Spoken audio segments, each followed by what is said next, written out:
Illinois getting ready now. We are under 1 month until opening day, opening night, if you will. Illinois taking on Western Illinois. Matt Stevens joining us right now, IlliniGuys.com football writer and analyst. Matt, we talked to you last week. We left off as we ran out of time about the article that you had on our website about Luke Altmyer just getting pummeled by SEC teams when they came out of spring ball, trying to find a quarterback and really came after Luke, who's from Mississippi, from SEC country, and just kind of how, they wouldn't leave. He never entered the portal. But boy, they just wouldn't leave him alone. And finally, he chased him off, and he's going to be in the Illini for a third season now as a starter. Yeah, I think everybody in the getting to talk to everybody in the Altmyer camp in Vegas while Luke was at SEC, or I'm sorry, Big Ten football media days was an interesting, wrap to a story that I've been working on for about 3 or 4 months, which is basically that there was a heavy recruitment of Luke Altmyer to get into the transfer portal. And it wasn't just SEC schools. It was also some Power Five conference schools that are outside the SEC. But the genesis of it was that Nico Amalala got into the portal, and that created a real big void for Tennessee at quarterback. And the dominoes kind of fell from there, because it was like, well, if Tennessee's going to get into it again, like there's the Georgias, the North Carolinas, the Mississippi States, et cetera, of the world that were going to get involved again, because they thought, okay, now the dominoes have fallen again, and we can maybe make another play to get Illinois' quarterback,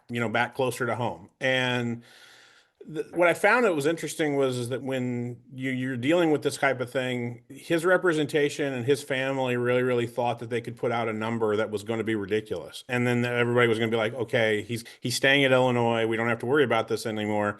The funny part about it is that in today's world, in 2025, in the transfer portal and in college football, there was not a number that was ridiculous. They tried to put out a number, and it was, okay, we'll get back to you. And that was shocking to the Altmyer camp of like, we're trying to tell you that we're not interested. We're trying to give you a number that is actually going to make you angry enough that you'll stop calling, and that number never existed. And so from that standpoint, it got really, really hectic and stressful for Luke. And I think a lot of people, Larry, the genesis of the story, I thought I've wanted to do for 3 or 4 months was I think a lot of people think that when millions of dollars are being thrown at these kids, and let's be very clear, it was millions upon millions of dollars being thrown at Luke Altmyer, that this is just a really cool and fun process for everybody. And it's not a process that Luke wanted.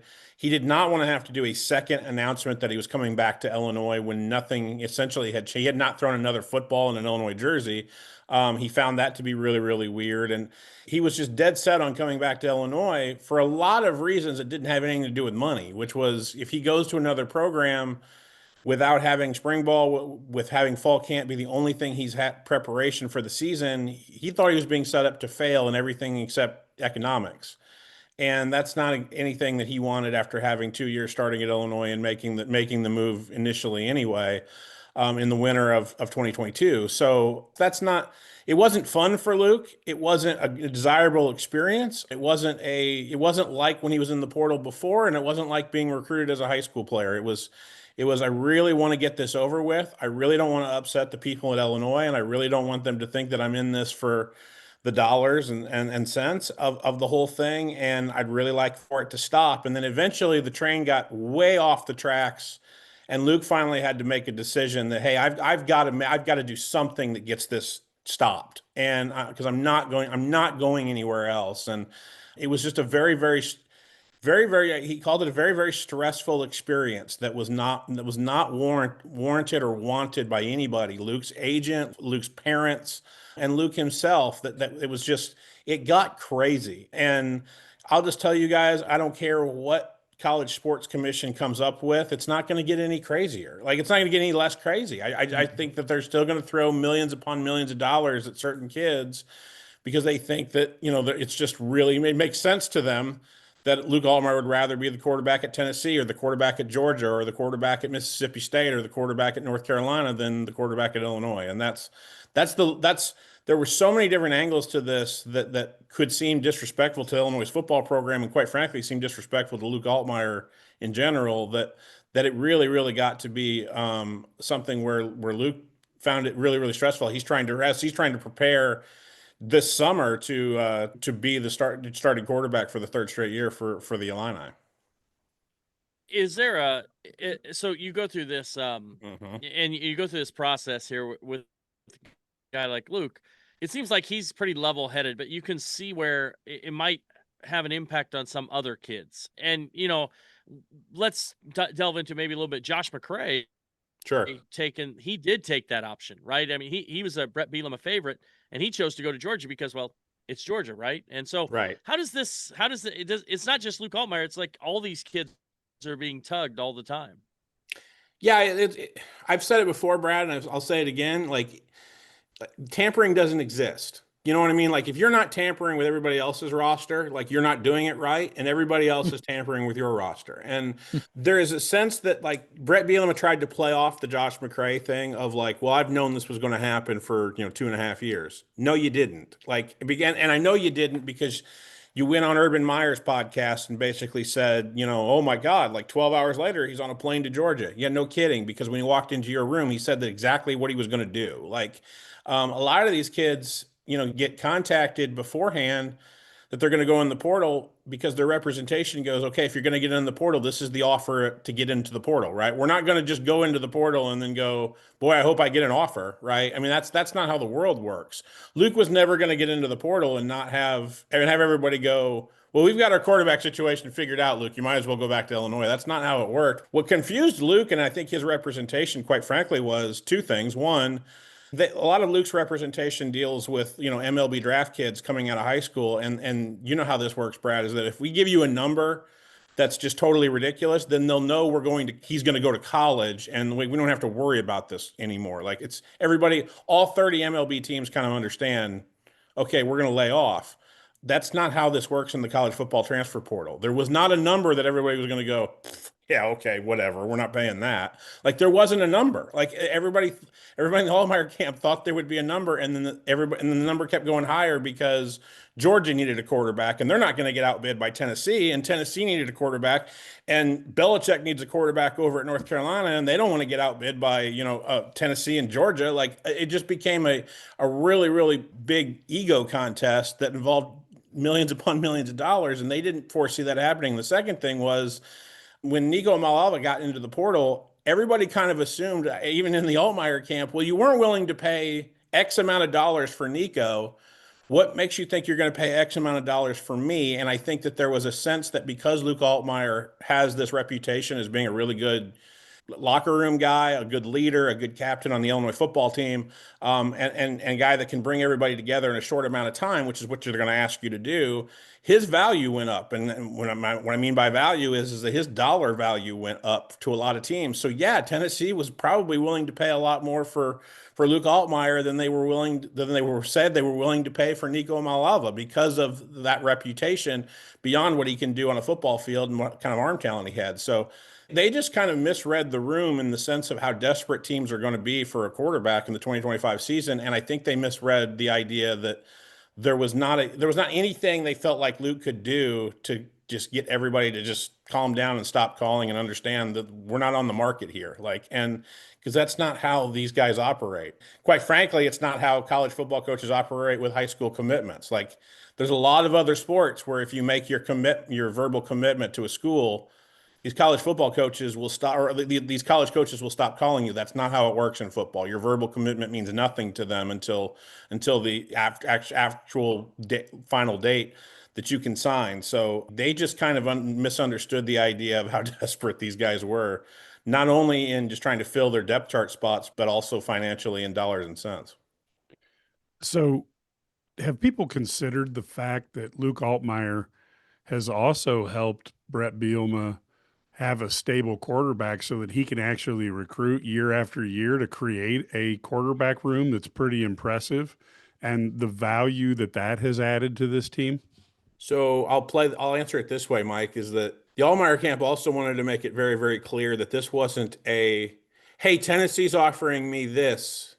Can you guys counter? Like, there was a deal that was made basically in verbal principle before the Citrus Bowl that Luke ended up signing after the Citrus Bowl because he didn't want to sign anything and put on paper until after the bowl game was over, and didn't want any distractions for that game. That's kind of the one again, like when I talk about Luke being a locker room guy and Luke kind of not being a roster cancer kind of person.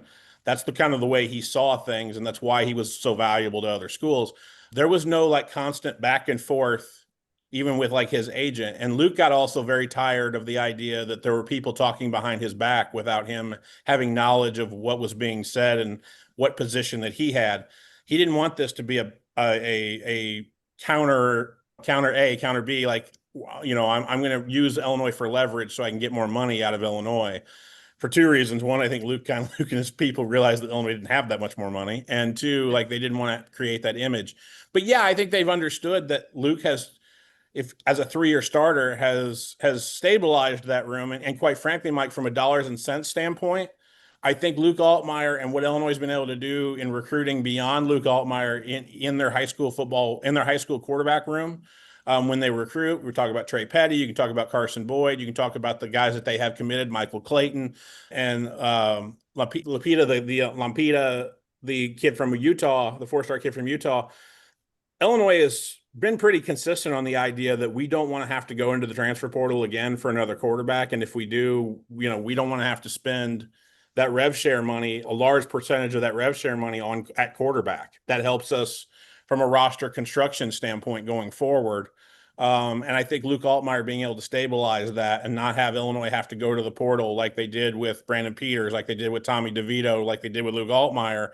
They needed to get off that train. And after Luke Altmyer, they really have been able to do that. Let's talk about getting into camp here starting this weekend. And again, just 4 weeks away until the opener.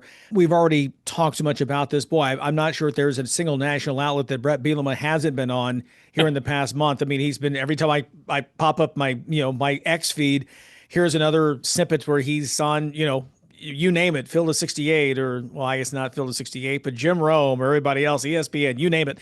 What's the big thing here this weekend and going into the first week that they'll be working on getting ready for this opener against the Leathernecks? Yeah, never forget, Larry, that Brett Bielema has a marketing degree from the University of Iowa. So there's that's never going to be a problem. The idea, I think it's just kind of taking what they did in the spring and kind of basically making sure that momentum stays going forward. I think when you have 18 starters returning from your team, you kind of know what kind of team you've got. And I think there's only a couple of holes that they figure out they need to answer some questions, wide receiver being one, defensive line depth being another, offensive line depth being another. But I think we talked to Barry Lunny and Aaron Henry as well before they started camp. I think that both of those men, along with their boss, understands what kind of football team they have from a core standpoint. But it's now a matter of trying to figure out how many people that they can get, before that opener against Western Illinois, where they can be sure that person can help us for the 2025 season. How many down the line guys from a depth perspective, they go, okay, that person can help us. How many guys that are young guys, like freshmen or even redshirt freshmen, what kind of role are they going to be able to play for us? I think those are the kind of things that you want to get figured out during preseason camp. And I think they have a lot of starting and a lot of established veteran roles already carved out, but just simply because of the amount of people that they have coming back from an experience standpoint. Got about 20 seconds left here. Sure. Feels like this is the closest to a Brett Bielema-esque team roster that he's had since arriving in Champaign. Yes or no? Yeah. I mean, absolutely. I think because they feel so good about what they did in the transfer portal on the defensive line standpoint, and they have 5 starters returning on the offensive line. Yeah. And that's where Brett Bielema feels like he can win and lose football games, no matter what the year is, no matter what the situation is at Illinois. If he can win, in that box near the football, that's where he likes to live and breathe. And I think that because they have so many veteran guys coming back on both sides of the ball wearing big numbers, that's where I think Brett Bielema feels the most confident about his football team. Needless to say, you have a 3rd-year starting quarterback, and you have a lot of guys skill-wise on defense that are coming back that they feel like they have a lot of success. So yes, I do think, but because of the big guys that they have coming back and feel good about, that's why I think 2025 is a lot of confidence inside the Smith Center. Yeah, here's why I think it's a big year. There's a swagger Brett Bielema has this summer that I've not seen since he arrived. And I don't mean only at Big Ten Media Days. I mean, overall, this guy's walking tall, baby. Matt Stevens, we appreciate it. We'll talk to you next week. Not a problem. Have a good one, guys. All right. Thanks so much. Matt Stevens, great reporting, by the way, every day on IlliniGuys.com. He's the senior writer, football writer and analyst for the website as well. Okay. We've got much more to come as we have our final thoughts. And hello to some new partners. It's next.